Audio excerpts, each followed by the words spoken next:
Welcome to the fourth episode of the F11 podcast. Today I have Patrick Joust on the show. Patrick is a mainly film photographer based out of Baltimore.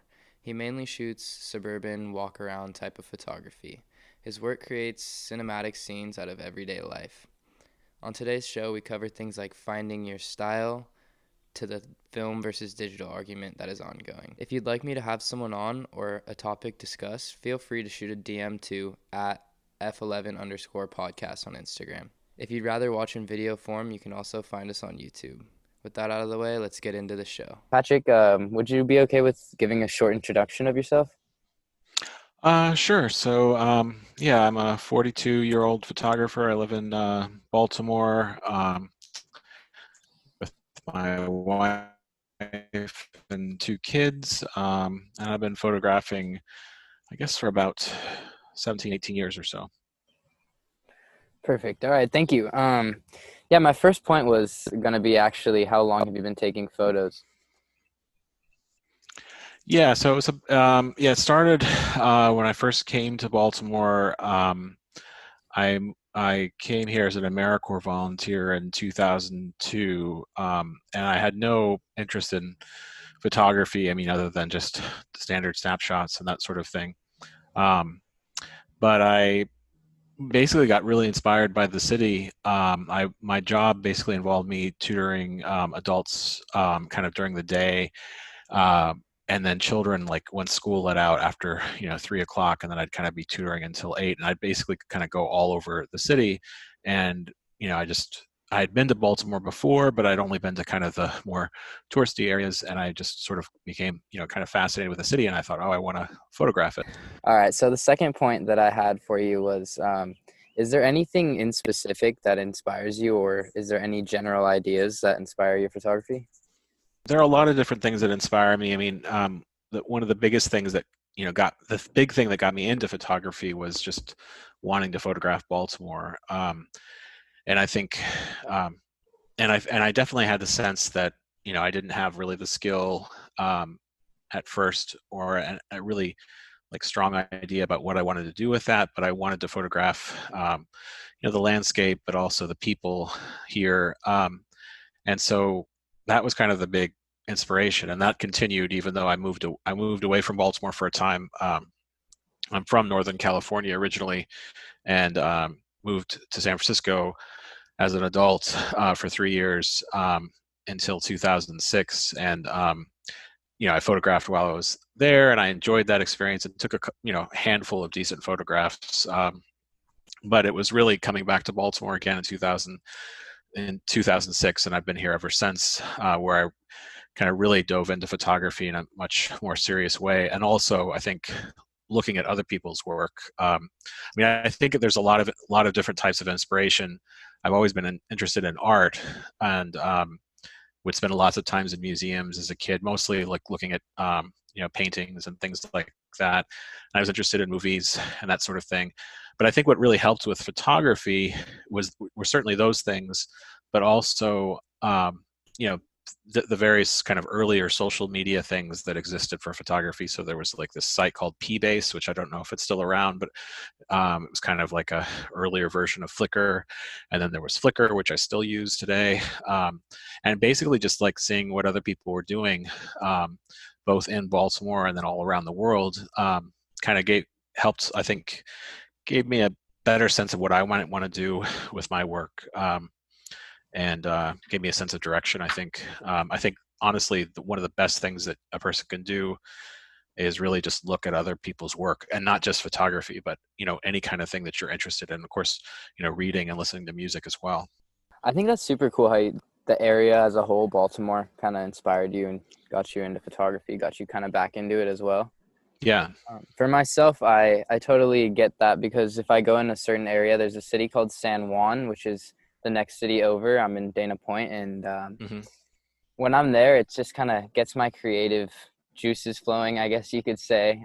Just the whole area just kind of gives you a vibe that just makes me want to take photos, and I kind of relate to you with the whole Baltimore idea with that. Yeah, definitely. The third point I have here, did you ever shoot digital? Yeah, I mean, when I first got into photography, 2002, 2003, digital cameras were like very expensive and not that great. And I didn't have much money because I was an AmeriCorps volunteer, so I made very little money. But luckily, people were like getting rid of cameras, so I was able to get some pretty good film cameras. But I remember one of my first film cameras was a Canon Rebel 2000, which was like a 35 millimeter camera, and I got it at Walmart, and I think it was $300 or something, and now you could buy one of those for like $10 or something. Um, but and it was a decent camera, but just basically like a hunk of plastic essentially. But after when I moved to San Francisco, then digital cameras started to get a bit cheaper, and then I bought like a Canon Rebel, I think like the second generation or something, and I thought at that point, oh well, I'll never have to worry about shooting film again, like no more like wasting money, dropping the film off for processing and all this kind of stuff. And I just thought, digital's great, and I still think digital is is great, and I still shoot a little bit of digital, but I came to find out, over a period of time, over a couple of years, like, yeah, digital's great, but like I'm not getting the same look as I'd like to be getting, even from 35 millimeter film. I think what really kind of made me go all in for film was in 2008 when I first got my first medium format twin lens reflex camera, which I actually bought just to put on my shelf. Like I just thought, oh, that looks like a cool camera. It's a Super Rico Flex, which I still use. Just this little very basic twin lens reflex camera from the 50s with a dark viewfinder. But I thought, oh, I'll put this on the shelf. It'll look cool. But then I kind of played around with it a little bit, and I was like, actually, this is really great. And then it was just kind of like something just clicked, and I was like, I love the way this looks. I love the way it feels. I love looking down. I love getting low to the ground sometimes. Everything about it just kind of worked. And so I've never. I mean, I'm definitely not somebody who like.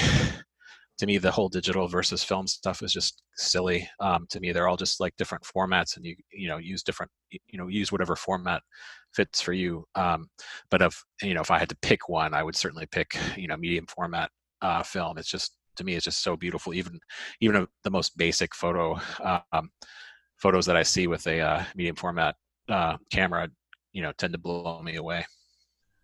Yeah, that's kind of where I'm at with the whole film versus digital thing. I agree with you where it's just like it doesn't really matter. It's just personal preference. But the reason I Yeah. asked about switching between film and digital is because I've mainly been shooting digital just because I'm still pretty new with photography.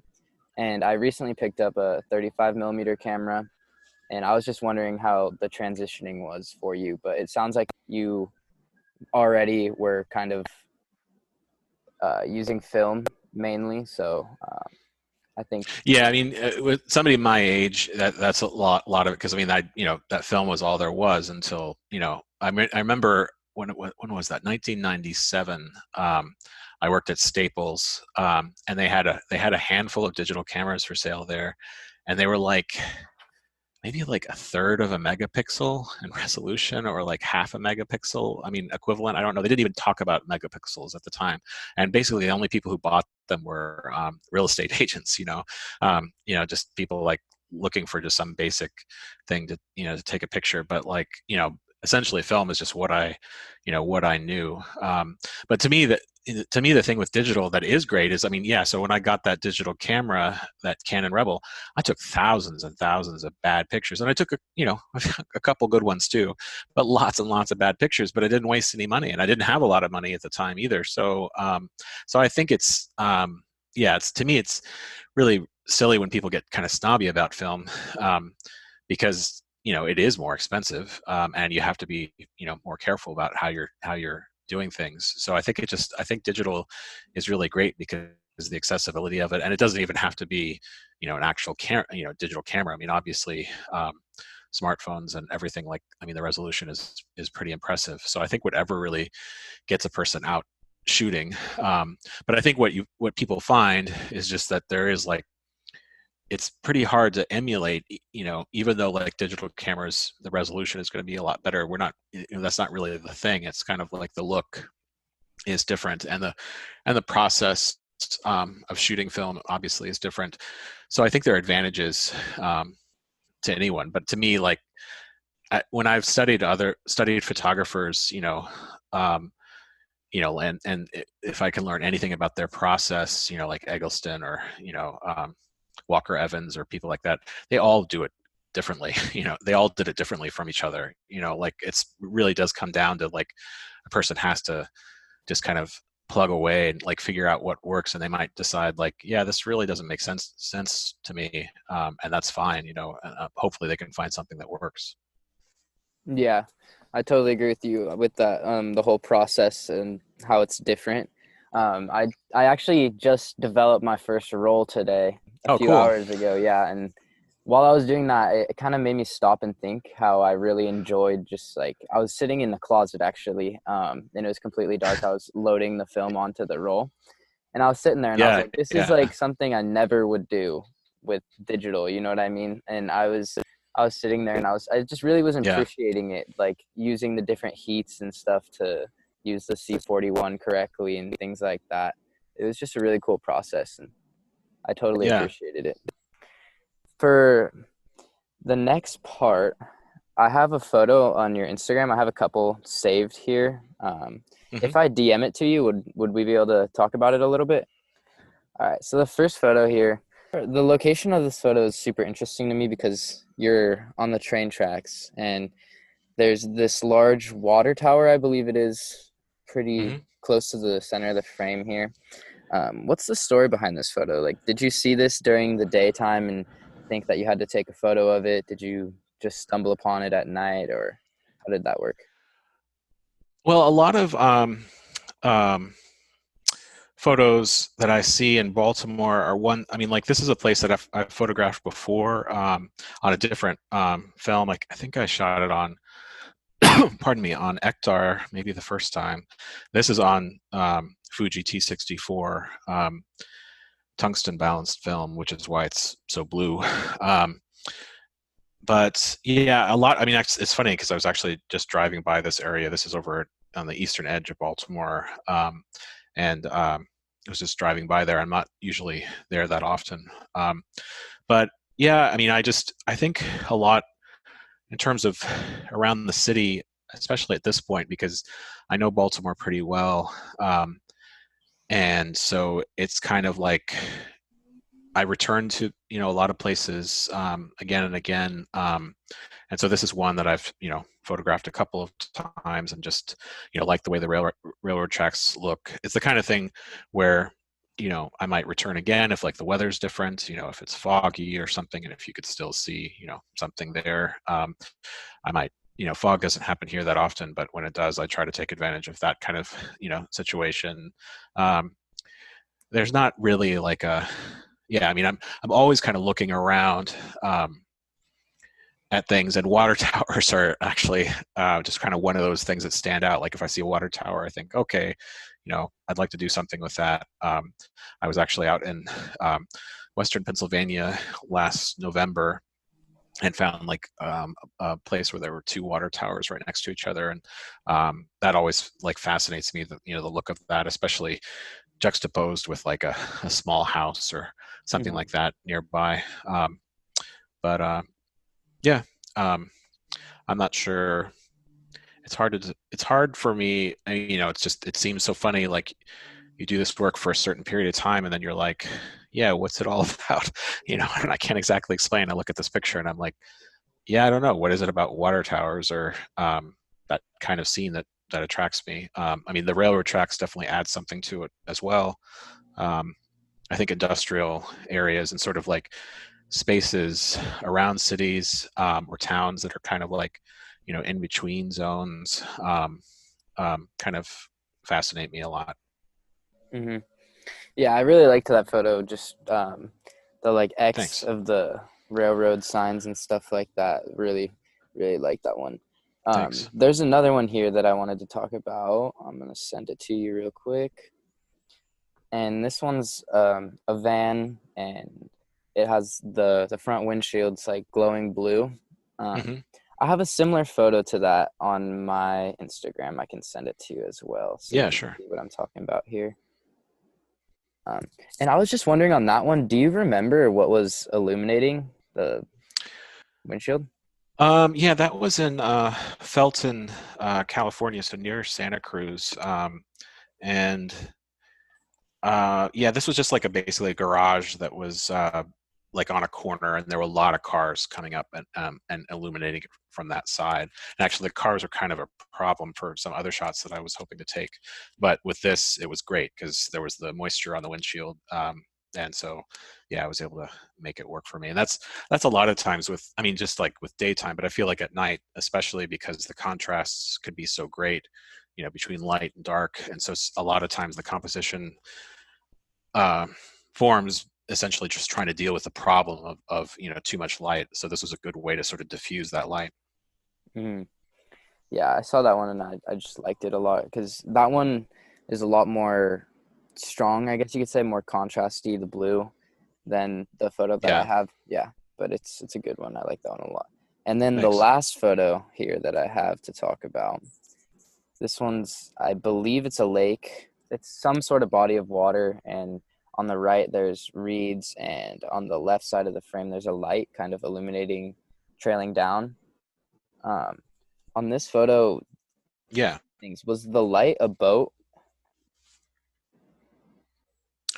there was a let's see. Yeah, this is an area called Dundalk, which is like a town east of Baltimore, and there's some railroad tracks that go there.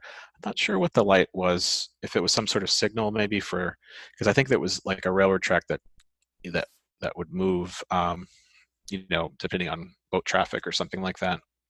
This is actually connected to the Chesapeake Bay, um, this body of water. But yeah, I can't remember exactly. Uh, yeah, what that particular light was for.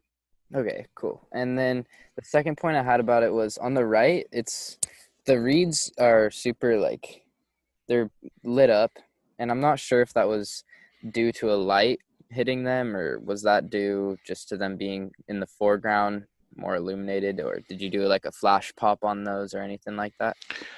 That was from, I think, from car lights, I guess. I don't know. Yeah, I mean that was such a while ago now that it's hard to remember. At that point, every once in a while, I have at that point I would use a flashlight periodically, just to illuminate something, but I wasn't doing anything like that there. So I think that was just, and that's often what's interesting to me is finding sort of light arrangements. I mean, I think with night photography, so much of it just comes down to like looking at the way the light falls, a combination of natural and artificial light, and how interesting that can be, with a composition that, like, if I took that picture in the daytime, might be okay, but it wouldn't be anything close to the same as that. Lately, I've actually sometimes been using a red flashlight to illuminate some things, but it's pretty rare. Most of the time, I mean, like 95% of the time when I'm out photographing, I'm just using whatever light happens to be there, and just dealing with it that way. Hmm. All right, cool. So I liked all those three photos a lot. I'll put a link to those in the show notes there for everybody. Cool.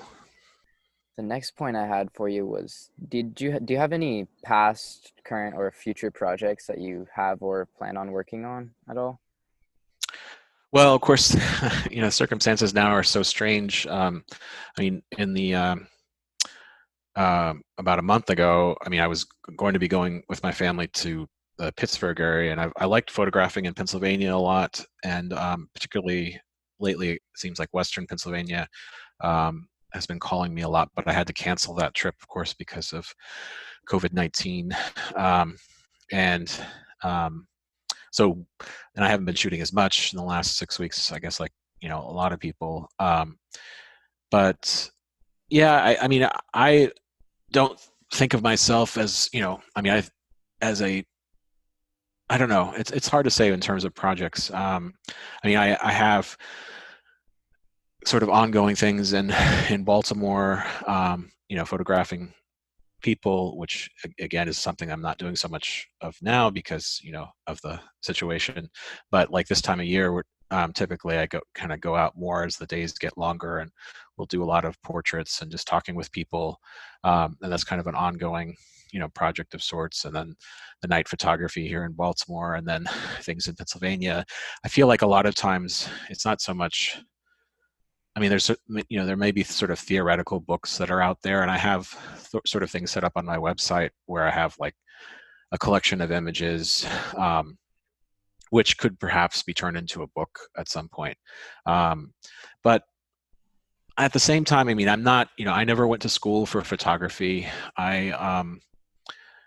I got into photography as kind of just very sort of humbly, and I feel like it's still the same way. Just kind of, it's a way of interacting, with the world, and it's something that I find very pleasurable and and it's a very, good distraction from, problems that we might be having nationally, or um, that sort of thing. And so I think of it less. I don't think of it as much in terms of like okay, I have to like create a product, at the end, that into some kind of concise form. I mean, photographers that I particularly admire, like someone like Vivian Meyer, who's you know obviously her work she never really came to any kind of prominence in her lifetime, but she just kept having to do this work. And I kind of, I'm not going to pretend to know what her motivations were, but I feel like so much of the time, I feel like the